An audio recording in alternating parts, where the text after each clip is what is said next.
श्री साईनाथाय नमः। अब प्रारंभ करते हैं अध्याय 22 को।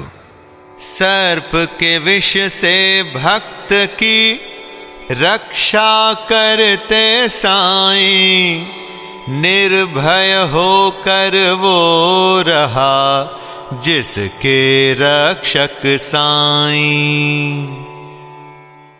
इस अध्याय में सर्प विष से रक्षा श्री बाला साहेब मिरीकर, श्री बापू साहेब बूटी, श्री अमीर शक्कर, श्री हेमाड़ पंत एवं श्री बाबा के विचारों का समावेश किया गया है। आइए सबसे पहले बाबा की सर्प मारने पर सलाह। श्री साईं बाबा का ध्यान कैसे किया जाए? उस सर्वशक्तिमान की प्रकृति अगाध है, जिसका वर्णन करने में वेद और सहस्त्रमुखी शेषनाग भी अपने को असमर्थ पाते हैं। भक्तों की रुचि स्वरूप वर्णन से नहीं, उनकी तो दृढ़ धारणा है कि आनंद की प्राप्ति केवल उनके श्री चरणों से ही संभव है। उनके चरण कमलों के ध्यान के अतिरिक्त उन्हें अपने जीवन के सर्वोच्च लक्ष्य की प्राप्ति का अन्य मार्ग विदित ही नहीं।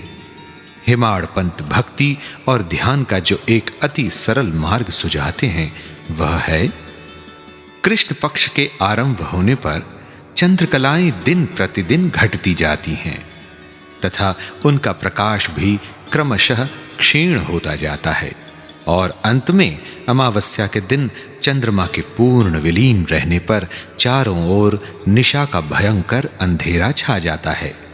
परंतु जब शुक्ल पक्ष का प्रारंभ होता है तो लोग चंद्र दर्शन के लिए अति उत्सुक हो जाते हैं। इसके बाद द्वितीया को जब चंद्र अधिक स्पष्ट नहीं होता तब लोगों को वृक्ष की दो शाखाओं के बीच से चंद्र दर्शन के लिए कहा जाता है, और जब इन शाखाओं के बीच उत्सुकता और ध्यान पूर्वक देखने का प्रयत्न किया जाता है तो दूर क्षितिज पर छोटी सी चंद्र रेखा के दृष्टि गोचर होते ही मन अति प्रफुल्लित हो जाता है। इसी सिद्धांत का अनुमोदन करते हुए हमें बाबा के श्री दर्शन का भी प्रयत्न करना चाहिए। बाबा के चित्र की ओर देखो, आहा कितना सुंदर है। वे पैर मोड़कर बैठे हैं और दाहिना पैर बाएं घुटने पर रखा गया है। बाएं हाथ की उंगलियां दाहिने चरण पर फैली हुई हैं। दाहिने पैर के अंगूठे पर तर्जनी और मध्यमा अंगुलियां फैली हुई हैं। इस आकृति से बाबा समझा रहे हैं कि यदि तुम्हें मेरे आध्यात्मिक दर्शन करने की इच्छा हो तो अभिमान शून्य और विनम्र होकर उक्त दो उंगलियों के बीच से मेरे चरण के अंगूठे का ध्यान करो। तब कहीं तुम उस सत्य स्वरूप का दर्शन करने में सफल हो सकोगे। भक्ति प्राप्त करने का यह सबसे सुगम पंथ है। अब एक क्षण श्री साईं बाबा की जीवनी का अवलोकन करें। साईं बाबा के वास से ही शिरडी तीर्थ स्थल बन गया है। चारों ओर से लोगों की भीड़ वहां प्रतिदिन बढ़ने लगी है तथा धनी और निर्धन सभी को किसी न किसी रूप में लाभ पहुंच रहा है। बाबा के असीम प्रेम, उनके अद्भुत ज्ञान भंडार और सर्वव्यापकता का वर्णन करने का सामर्थ्य किसे है? धन्य तो वही है जिसे कुछ अनुभव हो चुका है। कभी कभी वे ब्रह्म में निमग्न रहने के कारण दीर्घ मौन धारण कर लिया करते थे। कभी कभी वे चैतन्य घन और आनंद मूर्ति बन भक्तों से घिरे रहते थे। कभी दृष्टांत देते तो कभी हास्य विनोद किया करते थे। कभी सरल चित्त रहते तो कभी क्रुद्ध भी हो जाया करते थे। भक्तों को उनके मुखमंडल के अवलोकन, वार्तालाप करने और लीलाएं सुनने की इच्छाएं सदा अतृप्त ही बनी रहती। फिर भी हम फूले न समाते थे। जल वृष्टि के कणों की गणना की जा सकती है, वायु को भी चर्म की थैली में संचित किया जा सकता है, परंतु बाबा की लीलाओं का कोई भी अंत नहीं पा सकता। अब उन लीलाओं में एक लीला का यहां हम दर्शन करेंगे।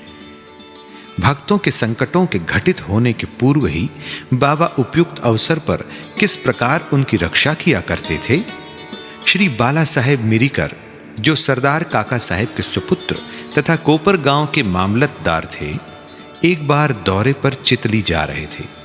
तभी मार्ग में वे साईं बाबा के दर्शनार्थ शिरडी पधारे।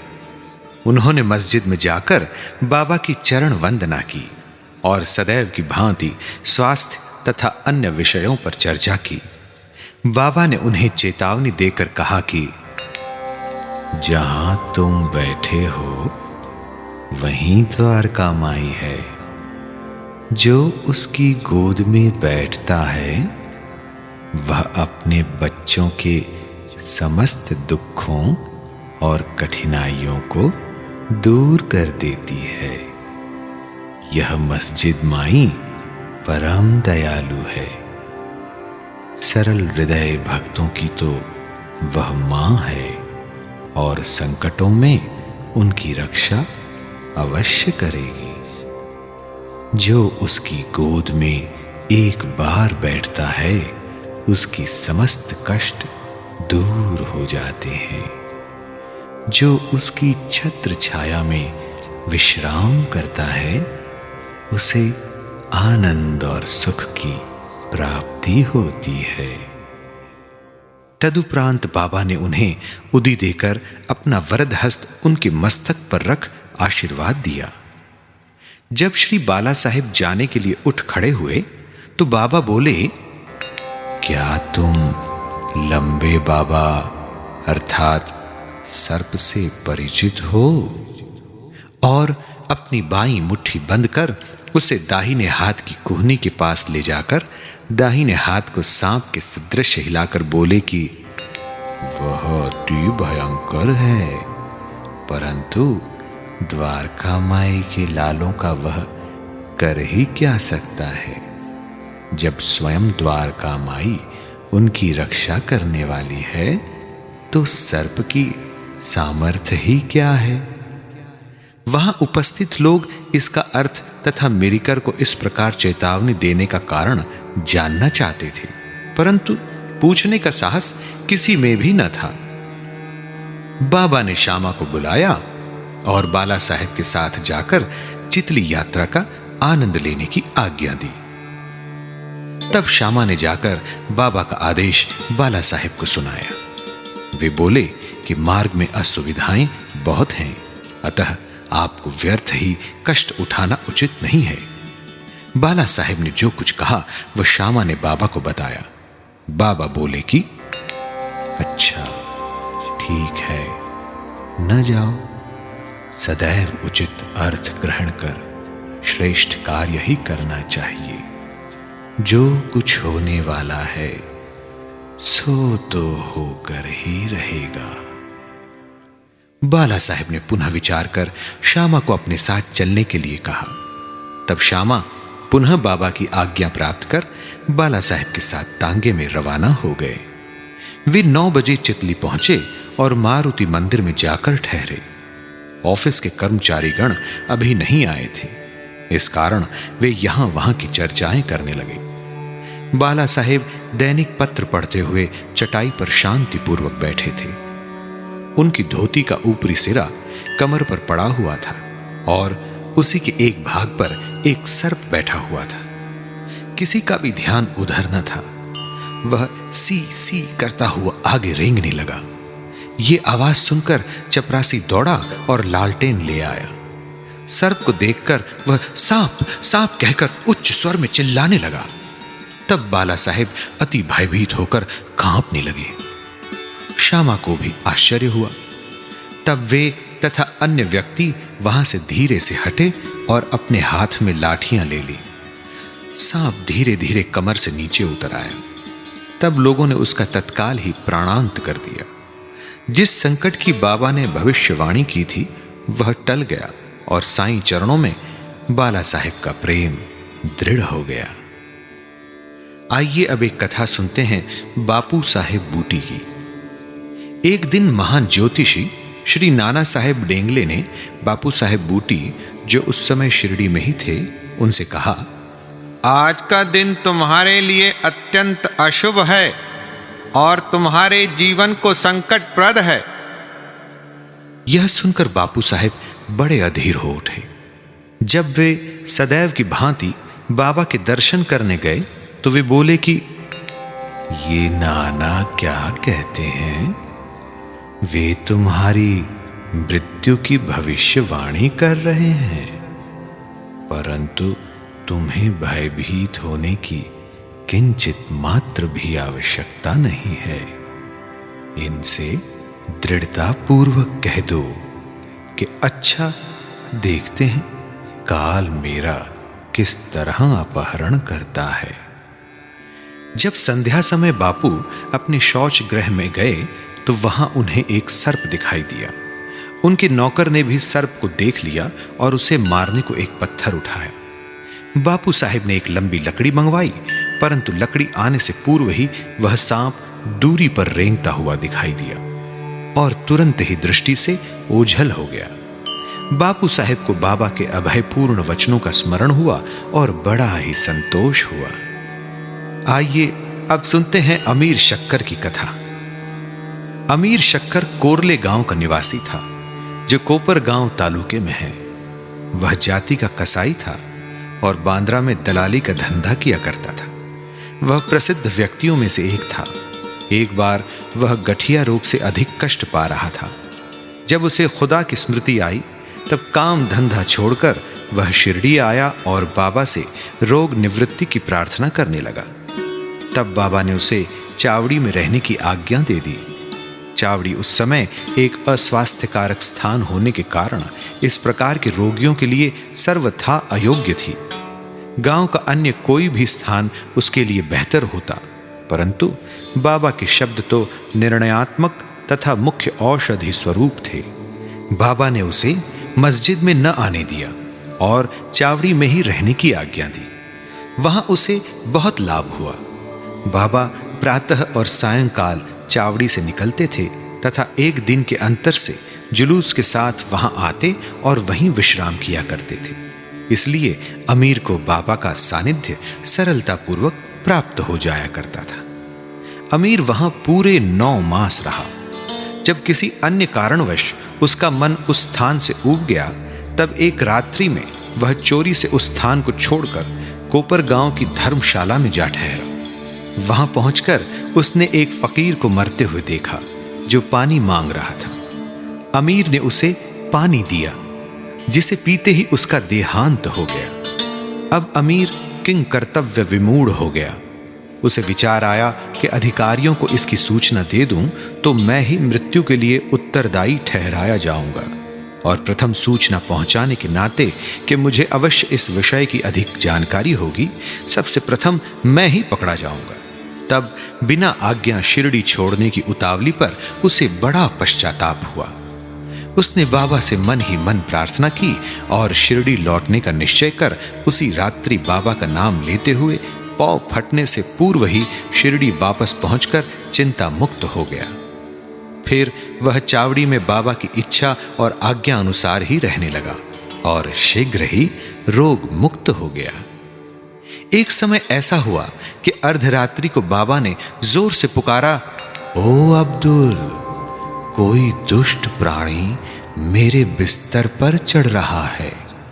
अब्दुल ने लालटेन लेकर बाबा का बिस्तर देखा, परंतु वहां कुछ भी न दिखा। बाबा ने ध्यान पूर्वक सारे स्थान का निरीक्षण करने को कहा और वे अपना सटका भी जमीन पर पटकने लगे। बाबा की यह लीला देखकर अमीर ने सोचा कि हो सकता है कि बाबा को किसी सांप के आने की शंका हुई हो।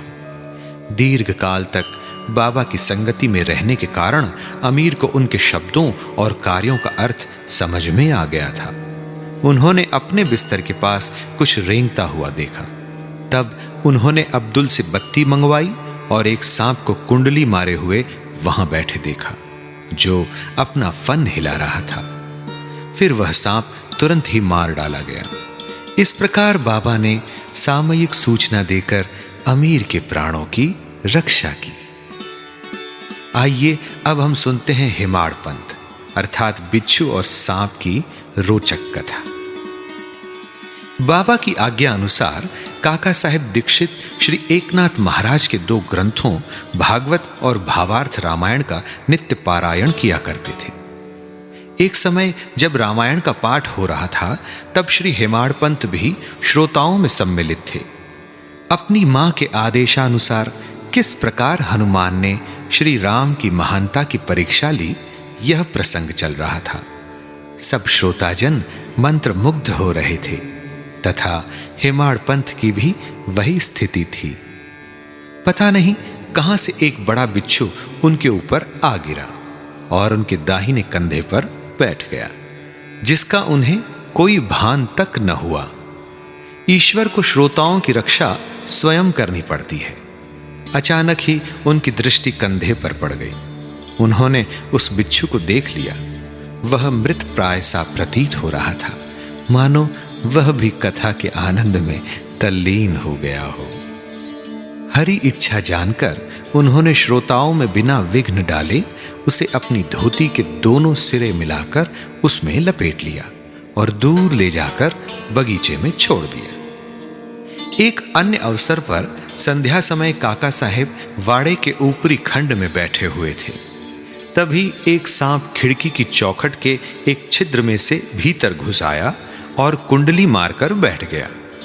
बत्ती लाने पर पहले तो वह थोड़ा चमका, फिर वहीं चुपचाप बैठा रहा और अपना फन हिलाने लगा। बहुत से लोग छड़ी और डंडा लेकर वहां दौड़े, परंतु वह एक ऐसे सुरक्षित स्थान पर बैठा था जहां उस पर किसी के प्रहार का कोई भी असर न पड़ता। लोगों का शोर सुनकर वह शीघ्र ही उसी छिद्र में से अदृश्य हो गया। तब कहीं सब लोगों की जान में जान आई। आइए अब इस विषय पर बाबा के क्या विचार हैं वो जाने। एक भक्त मुक्ताराम कहने लगा, चलो अच्छा ही हुआ जो एक जीव बेचारा बच गया। श्री हेमाड़ पंत ने उसकी अवहेलना करके कहा कि सांप को मारना ही उचित है। इस कारण इस विषय पर वाद विवाद होने लगा। एक का मत था कि सांप तथा उसके सदृश जंतुओं को मार डालना ही उचित है, किंतु दूसरे का इसके विपरीत मत था। रात्रि अधिक हो जाने के कारण किसी निष्कर्ष पर पहुंचे बिना ही उन्हें विवाद स्थगित करना पड़ा। दूसरे दिन यह प्रश्न बाबा के समक्ष लाया गया। तब बाबा निर्णयात्मक वचन बोले, सब जीवों में और समस्त प्राणियों में ईश्वर का निवास है। चाहे वह सांप हो या बिच्छू, वे ही इस विश्व के नियंत्रण करता है और सब प्राणी, सांप, बिच्छू इत्यादि उनकी आज्ञा का ही पालन किया करते हैं। उनकी इच्छा के बिना कोई भी दूसरों को हानि नहीं पहुंचा सकता। समस्त विश्व उनके अधीन है तथा स्वतंत्र कोई भी नहीं है। इसलिए हमें सब प्राणियों से दया और स्नेह करना चाहिए। वैमनस्य या संहार करना छोड़कर शांत चित्त से जीवन व्यतीत करना चाहिए। ईश्वर सबका ही रक्षक है। श्री सद्गुरु साईनाथार्पणमस्तु। शुभम भवतु। दया धर्म का मूल है ये साईं के बोल। घट घट साईं देखिए मन की आंखें खोल। सप्ताह पारायण तृतीय विश्राम।